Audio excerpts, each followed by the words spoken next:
Indigenous Voice.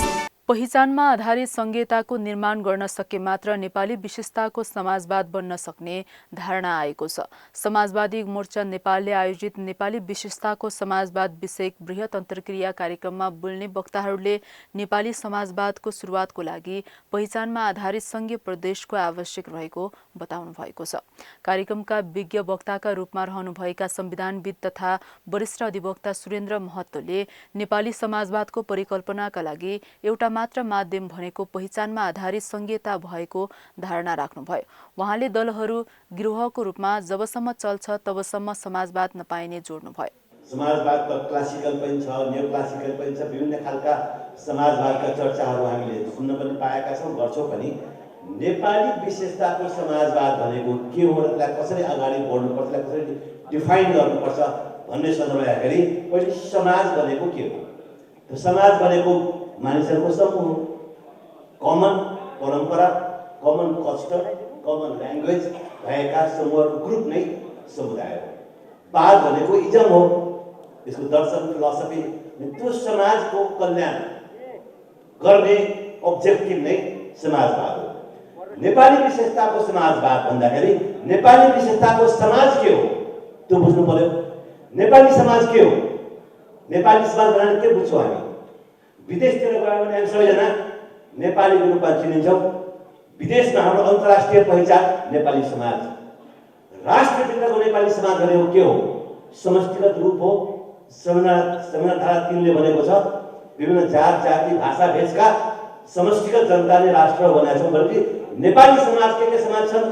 नेपालमा खसाले समाज छन्, मगर समाज छन्, गुरुङ समाज छन्, लिम्बू समाज छन्, राई समाज छन्, मधेसी समाज छन्, थारू समाज छन्। यी विभिन्न समाजहरू छन्। यी समाजको समष्टिगत रूप नै नेपाली समाज हो। अब यी समाजका हितमा हामीले विचार गर्नु पर्यो भने उसको आर्थिक, सामाजिक, राजनीतिक उत्थान हेर्नु पर्यो। के कुरेस देखिन्छ भने यी समाजहरू जुन मैले यसमध्येका कतिपय समाज अत्यधिक विकसित समाज छन्।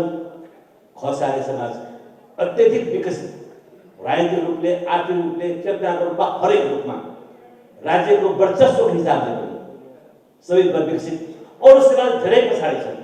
कार्यक्रममा प्रमुख वक्ता तथा प्रधानमन्त्री पुष्पकमल दाहालले सडकबाट समाजवाद जन्मिने बताउनु हुँदै समाजवाद उपलब्धिका लागि सडक बाहेक अरू बाटो नभएको धारणा राख्नुभयो। सबै देशभक्त र समाजवादी धाराका शक्तिहरू एक ठाउँमा केन्द्रित हुनुपर्दछ भन्ने नै मेरो विचारमा आजको साझा निष्कर्ष भयो।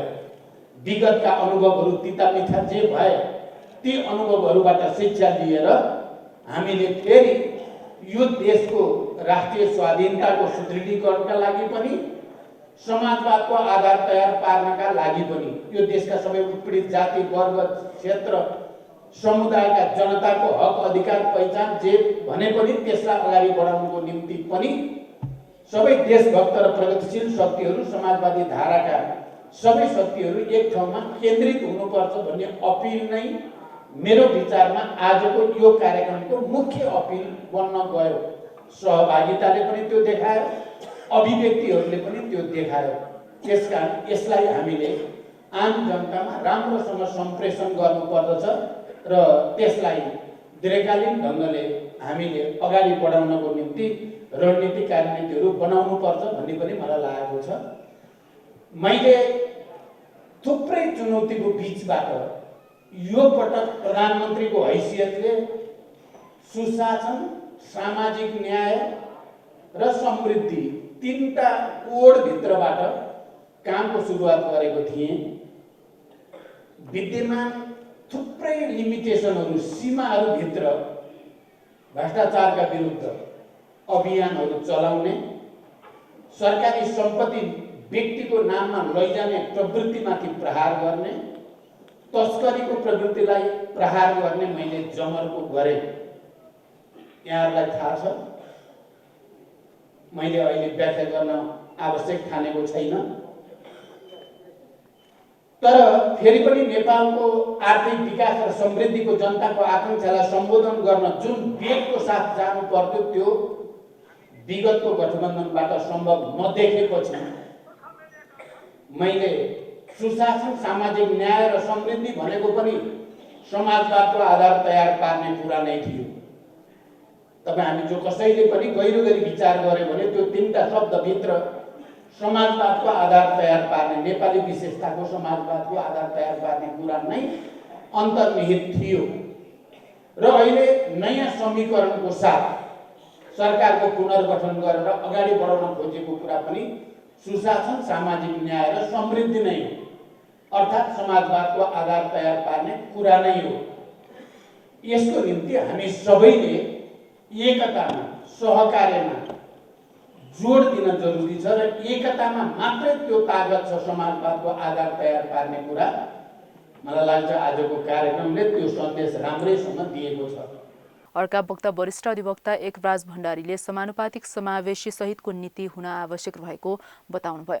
उहाँले वर्तमान राजनीतिक परिवेशलाई प्रकाश पार्नुहुँदै देशमा कानुनको पालना नगर्ने भनेको संविधान सम्बद्ध निकायहरू भएको आरोप लगाउनुभयो। संसदीय शासन प्रणालीलाई निर्वाचनबाट संशोधन गर्न सक्नुहुन्न, यही अदृश्य शक्तिले त्यो कुरा गर्छ। लेखेर राख्नुहोस्। यदि होइन भने समाजवादका आधारभूत चरित्रका बारेमा, यसका सिद्धान्तका बारेमा कति अर्थ्याइए, कति किताब छन्। मसँग पनि यति धेरै किताब छन्, पढ्न चाहिँ भ्या छैन। कति छन्, कति अहिले हेर्नुहोस्, नेटमा खोल्नुहोस्, कुन खालको चरित्रको समाजवादी अर्थव्यवस्था, चीनको, रुसको, अमेरिकाको, भारतको, दक्षिण अफ्रिकाको, तपाईँ सबलाई कन्ठ लेखेर पास गरेको हो त। 10 कक्षा, 9 कक्षा, 11 कक्षा, आइए, बिए, एमए, पिएचडी गरेकै हो त। त्यो अर्थाएर साध्य छैन, व्याख्या गरेर साध्य छैन। परिवर्तन यदि गर्ने हो भने कसरी गर्ने? अदृश्य शक्तिबाट तपाईँ अगाडि बढेर के त्यो संसदीय शासन प्रणालीलाई संशोधन गरेर समाजवादी राजनीतिक पद्धति लागू गर्न तपाईँ सक्नुहुन्छ? 84 लक्षित गरेर म भन्छु, 84 लक्षित गरेर यो समाजवादी मोर्चा बनाइएको होइन भन्ने मलाई विश्वास छ। नहोस्। यदि होइन भने तपाईँ सडक सङ्घर्षको लागि तयार हुनुहोस्। डाक्टर महेश मास्केले सरकारको स्वामित्वमा रहेका भूमिको दुरुपयोग भइरहेको बताउनुहुँदै व्यापारीको हातमा भन्दा गरिब जनतालाई भूमि प्रयोगका लागि दिनुपर्ने बताउनुभयो। त्यसको प्रस्तावनामा त्यो प्रतिबद्धता छ समाजवाद। कस्तो खालको समाजवाद भन्ने कुराहरू पनि छ। अब त्योभन्दा अगाडि भनेर कस्तो खालको समाजवाद हामीले बनाउने हो भन्ने बहस हुन सक्छ। तर संविधानमा लेखिएको जुन समाजवादप्रति हामी प्रतिबद्ध छौँ भन्ने कुरा, त्यसलाई चाहिँ भौतिक रूपमा हामीले लागू गर्नको लागि, ट्रान्सलेट गर्नको लागि, जनजीवनमा त्यसको चाहिँ यस्तो हुन सक्यो भनेर हामीले कति काम गर्न सक्यो, त्यो मेरो एउटा प्रश्न हो। यो हाम्रो नेता जो विभिन्न पार्टीबाट आउनु भएको छ, किनभने यसको म यति बेला यो सम्झिन चाहन्छु, यो समाजवाद भन्ने शब्द आफै जसले सबभन्दा पहिले सुरु गर्नुभयो, उहाँको नाम रबर्ट ओवेन थियो 1830 मा। र उहाँ सहकारी समाजको पनि अभियन्ता हुनुहुन्थ्यो। सहकारी आन्दोलनको मुख्य कुरा रबर्ट ओवेनसँगै जोडिन्छ र त्यसको एउटा कारण थियो। जति बेला पुँजीवादको क्रान्तिको अगाडि बढ्यो, त्यसले एउटा नारा दियो, जोत्नेको पोत भन्ने। सामन्तवादबाट निस्किनको लागि हरेक व्यक्तिले कम्तीमा उसको एउटा अधिकार हुनुपर्छ, जमिन चाहिँ त्यसमा उसको अधिकार हुनुपर्छ भन्ने कुरा थियो। त्यसबाट विकास गर्न सकिन्छ भन्ने थियो। तर त्यसले के गर्यो भन्दाखेरि पनि एउटा भूमिहीन किसानले यदि जमिन पाउँछ भने उसले एकदमै मेहनत गर्छ भने पनि उसले त जम्मा गर्दै जाने हो, ऊ धनी हुँदै जाने हो। अनि फेरि त्यो शोषणको प्रक्रिया चल्ने हो। उसले अर्को कामदार त्यहाँ लगाउने, अर्को किसानहरूलाई चाहिँ उसले शोषण गर्ने हो। कार्यक्रममा अध्यक्ष रहनुभएका नेकपाका महासचिव नेत्रबहादुर चन्द विप्लवले वर्तमान विश्व पुँजीवादी भएकाले यसलाई तोड्दै समाजवादी मोर्चा नेपालले नेपाली समाजवादको निर्माण गर्ने बताउनुभयो। उहाँले अहिलेको समय भनेको नेपालको जनता इतिहासमै स्वतन्त्र भएको भनाइराख्नुभयो।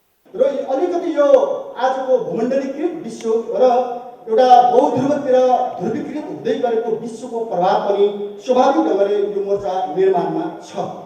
नेपालको राजनीति र त्यसमा हामीले झेलिरहेका समस्याहरू र हामीले लिएका केही उपलब्धिहरूले हामीले अगाडि देखिरहेका सम्भावनाको बिचबाट आज हामी देख्छौँ कि नेपाली समाज अभूतपूर्व ढङ्गले फेरि ध्रुवीकृत हुँदैछ र यो हुनु पनि पर्छ, किनकि राजनीतिक क्रान्ति निरन्तरतामा अगाडि जानैपर्छ र यसको नियम नै त्यो हो। कयौँ मान्छेले के भन्छन् भने राजनीतिक क्रान्ति पुरा भइसक्यो र केवल आर्थिक क्रान्ति मात्रै बाँकी छ भन्ने तर्कहरू जो आउँछ त्यो सापेक्षतामा ठिक कुरा हो, तर त्यो सही अर्थको होइन। अन्तर्क्रिया कार्यक्रममा बोल्नुहुँदै जनता समाजवादीका अध्यक्ष तथा उपप्रधान तथा स्वास्थ्य मन्त्री उपेन्द्र यादवले नेपालको संविधान समाजवादको बाधक बनेको बताउनुभयो। उहाँले संविधान संशोधन गर्न आवश्यक रहेको बताउनुहुँदै कुरूप संघीयता बनेकोले काम गर्न कठिन भएको जोड्नुभयो। स्वतन्त्रता लोकतन्त्र हुनैपर्छ, कुनै खालको डिक्टेटरसिपबाट समाजवाद बन्न सक्दैन र समानता लोकतन्त्र सँगसँगै सामाजिक न्याय बिना समानतामा आधारित समाज बन्दैन। समाजै समानतामा आधारित बन्दैन। सामाजिक न्याय उनले के भन्यो भने distribution of power, resources and opportunity among the different people, यानी सत्ता, पावर, रिसोर्स स्रोत साधन र अवसरको वितरण न्यायपूर्ण भएन भने सामाजिक न्याय हुँदैन। सामाजिक न्याय र स्वतन्त्रता र समानता भएन भने समाजवादको कल्पना गर्न सकिँदैन। हामी कहाँ समाजवादको कुरा गर्दाखेरि सामाजिक असमानता, अन्याय र कास्ट र एथनिक र जेन्डर बेस्डमा आधारित रहेका डिस्क्रिमिनेसनहरूलाई अन्त्य गर्ने र यहाँको चाहिँ के छ भन्दाखेरि डिफरेन्ट नेसनालिटिजहरू भएको कुरोको मल्टिनेसनल कन्ट्री भएको सबै नेसनालिटिजहरूको पार्टिसिपेसन र उनीहरूको परिचयलाई रिकगनाइज गरेर त्यहाँ रहेका राज्यद्वारा सृजित सैकौँ वर्षदेखिको सिर्जना गरिएका असमानता विभेदलाई उखालेर नफालिकन कस्तो खालको समाजवाद हुन्छ। त्यस कारण समाजवादको बाटो रहेछ र त्यही सँगसँगै विभेद सँगसँगै हामीले आर्थिक विकास र समृद्धि र सुशासन अत्यन्त महत्त्वपूर्ण पर्छ। आर्थिक विकाससँगै गरिबी र बेरोजगारीको अन्त्य गर्न र त्यसका लागि सुशासन चाहिन्छ। अब अहिलेको सुशासन गर्ने ल्याउने प्रयासमा अहिले सरकार त लागेको छ। अब परखको विषय हो कहाँसम्म पुगिन्छ है, तर सुशासन अत्यन्त महत्त्वपूर्ण पक्ष। यसको साथसाथै चाहिँ के हो भन्दाखेरि अहिलेको संविधान समाजवाद उन्मुख लेखिएको भए तापनि अहिलेको संविधान र संवैधानिक व्यवस्था समाजवादको बाधक छ। राष्ट्रिय जनमोर्चाका मनोज भट्टले गणतन्त्र र धर्मनिरपेक्षलाई नामेट पार्न भारत लागि परेको बताउनुहुँदै गणतन्त्र र धर्मनिरपेक्ष खतरामा भएकोले संरक्षणका लागि लाग्नुपर्ने बताउनुभयो। एकीकृत समाजवादीका अध्यक्ष माधव नेपालले समाजवादको विकल्पमा अरू कुनै व्यवस्था नभएको धारणा राख्नुभयो। हामीले कार्यक्रमहरू गर्यौं,